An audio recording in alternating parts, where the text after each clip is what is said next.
Hey there, finance enthusiasts.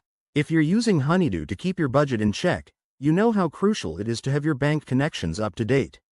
Maybe you've switched banks, or your current link is acting up. Whatever the reason, updating your connections is a breeze. In this quick guide, I'll walk you through the steps so you can get back to managing your money without any hitches. Let's dive right in. First things first, make sure you have the Honeydue app open on your device. If you're on a computer, head to the website and log in with your credentials.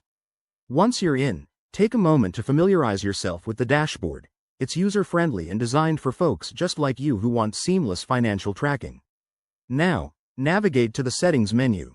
You can usually find this by clicking on your profile icon in the top right corner or by looking for a gear symbol at the bottom of the screen. It's that simple. In the Settings, scroll down until you see the Bank Connections, or Linked Accounts, section. This is where the magic happens. Click on that, and you'll see a list of your current bank links. To update one, select the bank you want to change and hit the Edit or Update button.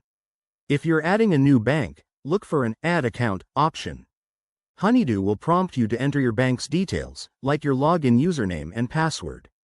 Remember, always use secure connections. Honeydue encrypts your info, but it's smart to double-check for two-factor authentication if available.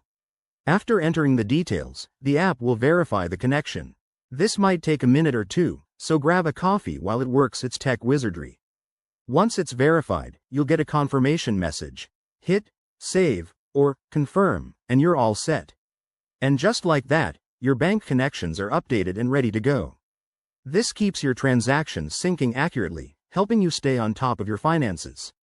If you run into any errors, like login issues, check your bank's app for updates or reach out to Honeydue's support. They're super helpful. Thanks for watching. If this helped, give it a thumbs up, subscribe for more tips, and let me know in the comments if you have any questions. See you next time.